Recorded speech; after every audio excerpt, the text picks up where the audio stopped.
দর্শক, বাংলাদেশে একের পর এক সংখ্যালঘু নির্যাতনের ঘটনা ঘটছে। কিছুদিন আগে ভারতের পররাষ্ট্র মন্ত্রণালয়ের মুখপাত্র রণধীর জয়সওয়াল দাবি করেছিলেন এই সরকারের আমলে ২৯,৯০০ ঘটনা ঘটেছে সংখ্যালঘু নির্যাতনের, যার মধ্যে হত্যা, বাড়িঘর পোড়ানো, নির্যাতন, এটা ওটা অনেক কিছু রয়েছে।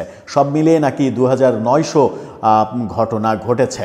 এই দাবির পরিপ্রেক্ষিতে ২-৩ দিন বাংলাদেশ সরকারের তেমন কোনো মন্তব্য পাওয়া যায়নি। আজ অবশেষে বাংলাদেশ সরকারের মন্তব্য পাওয়া গেল, তারা ভারতের দাবিকে প্রত্যাখ্যান করছে। বাংলাদেশ সরকার বলছে ভারতের সেই দাবির কোনো ভিত্তি নেই। এই খবরটা বাংলাদেশের গণমাধ্যম যেমন দিচ্ছে, ভারতের গণমাধ্যমও দিচ্ছে। চলুন জেনে দেখি বাংলাদেশ সরকার কি বলছে, ভারত আবার নতুন করে কি বলছে, ভারতীয় গণমাধ্যমে কিভাবে খবরটাকে উপস্থাপন করা হচ্ছে, বাংলাদেশের এই প্রত্যাখ্যান করার ব্যাপারটাকে। থাকবেন পলিটিক্স টিভির নিয়মিত আয়োজনে।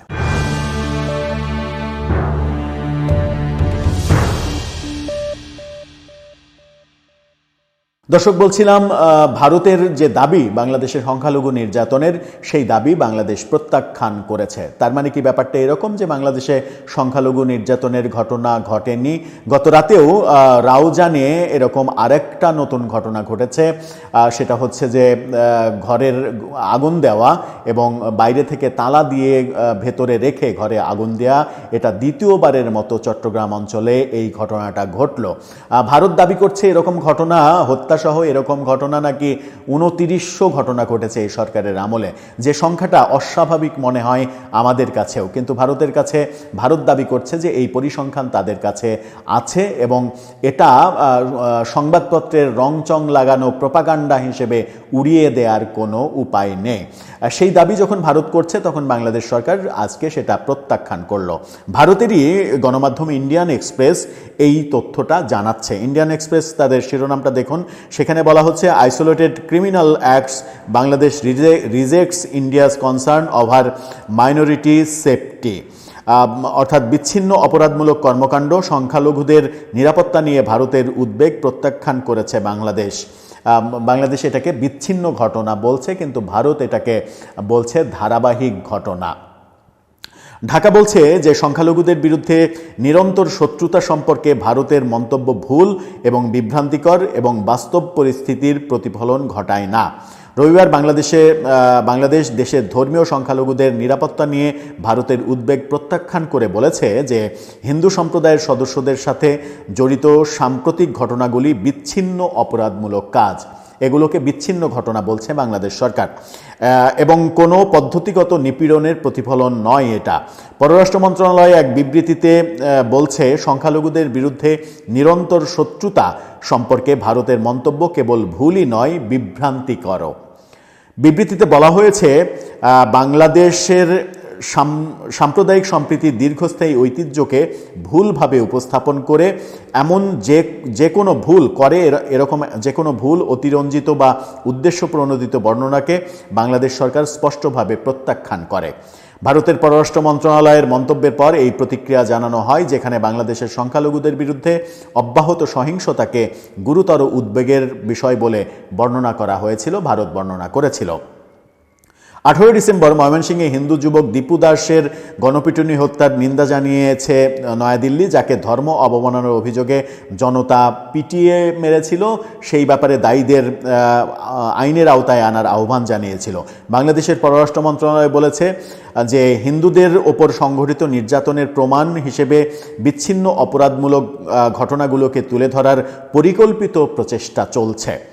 তারা অভিযোগ করেছে যে ভারতের কিছু অংশে বাংলাদেশ বিরোধী মনোভাব ছড়িয়ে দিতে এবং দ্বিপাক্ষিক সম্পর্ককে ক্ষতিগ্রস্ত করার জন্য এই ধরনের বর্ণনাকে বেছে বেছে প্রসারিত এবং অপব্যবহার করা হচ্ছে। অর্থাৎ বাংলাদেশ সরকার অভিযোগ করছে যে ভারতে যেন বাংলাদেশ বিরোধিতা তৈরি হয় ভারতের জনগণের মধ্যে, এই কারণেই এই বিভ্রান্তিকর তথ্যগুলো ছড়িয়ে দেওয়া হচ্ছে। কিন্তু একই ঘটনা বাংলাদেশে হচ্ছে। বাংলাদেশে কিন্তু ভারত বিরোধিতার ব্যাপারগুলো চরমে উঠেছে এবং এই ভারত বিরোধিতার ব্যাপারে আমরা কতটা কি করতে পারছি সেই প্রশ্নও কিন্তু ভারত তুলছে। রাজবাড়ী জেলায় সম্প্রতি এক হিন্দু ব্যক্তির মৃত্যুর ঘটনায় ভারতের উল্লেখের বিরোধিতা করে মন্ত্রণালয় বলেছে যে ওই ব্যক্তি একজন তালিকাভুক্ত অপরাধী, যিনি এক মুসলিম সহযোগীর সাথে চাঁদাবাজি করার সময় মারা গিয়েছিলেন, যাকে পরে গ্রেপ্তার করা হয়েছিল। মামলাটিকে সংখ্যালঘু নির্যাতন হিসেবে উপস্থাপন করা তথ্যভিত্তিক নয়, এতে এইভাবে পররাষ্ট্র মন্ত্রণালয় থেকে বলা হয়েছে। অর্থাৎ বাংলাদেশের পররাষ্ট্র মন্ত্রণালয় রাজবাড়ির যে হিন্দু যুবক হত্যাকাণ্ডের ঘটনা সেটাকে চাঁদাবাজির ঘটনা বলেছে এবং পুলিশও চাঁদাবাজির ঘটনা বলেছে। কিন্তু চাঁদাবাজির ঘটনা বলেছে সেটা ঠিক আছে, ভারত অন্য ন্যারেটিভ দাঁড় করাচ্ছে সেটা ঠিক আছে, কিন্তু একজন চাঁদাবাজকেও কি পিটিয়ে মেরে ফেলার মানে রাইটস দিতে পারে কোনো সরকার কিংবা কোনো প্রশাসন? পারে না। সুতরাং এই ব্যাপারগুলো আইন শৃঙ্খলার চরম অবনতি, এটাকে এভাবেই নেওয়া উচিত। ভারতের মতো করে ন্যারেটিভ দাঁড় করাচ্ছে, আমরা আমাদের মতো করে ন্যারেটিভ দাঁড় করাচ্ছি এবং দুই পক্ষের মধ্যে রাজনৈতিক সম্পর্ক যেহেতু একেবারে তলানিতে, সেহেতু দুই পক্ষের বিরুদ্ধে কথার পৃষ্ঠে কথা আমরা বলেই যাচ্ছি। এই যে কথার পৃষ্ঠে কথা বলা দুই পক্ষের, এতে কি দুই পক্ষের সম্পর্কের বিন্দুমাত্র কোনো উন্নতি ঘটবে, নাকি একের পর এক এই ঘটনাগুলো আরও বেশি সম্পর্ক অবনতির দিকে নিয়ে যাবে? সেই প্রশ্নটা কিন্তু বড় একটা প্রশ্ন। ভারতের সঙ্গে একেবারে চাচা ছেলা যেটা কথা, সেটা হচ্ছে যে ভারতের সঙ্গে আমরা সম্পর্ক রাখতে চাই নাকি চাই না, একেবারে স্পষ্ট করে বলে দিলেই বোধহয় ভালো হয় যে ভারতের সঙ্গে আমরা সম্পর্ক রাখতে চাই অথবা চাই না। তাহলেই আমার মনে হয় যে সব ঝামেলা চুকে যায়। ভারতের মতো সিদ্ধান্ত নেবে, আমরা আমাদের মতো সিদ্ধান্ত নেব, কেউ কারো উপরে নির্ভরশীল হব না। আমাদের দেশে যা হবে আমরা মানে ভারত কিছু বলতে পারবে না, ভারতের দেশে যা হবে কিছু বলতে পারবে না। দুই দেশের কূটনৈতিক সম্পর্কও গুছিয়ে ফেললে ভালো হয়। যে দরকার কি এই ঝামেলা পুষিয়ে রাখার দরকার কি?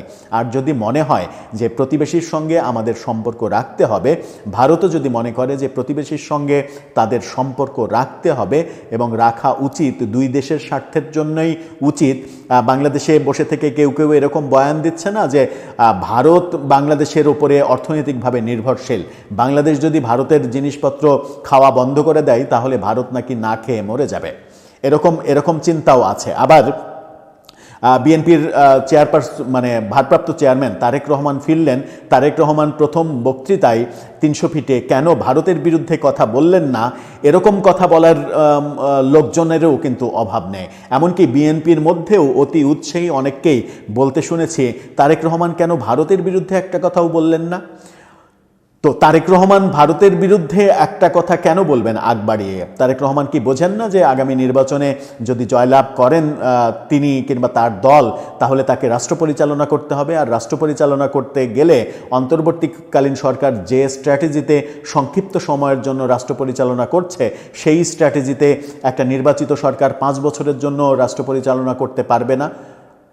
পার্শ্ববর্তী দেশের সঙ্গে আমাকে বন্ধুত্বপূর্ণ সম্পর্ক রাখতেই হবে।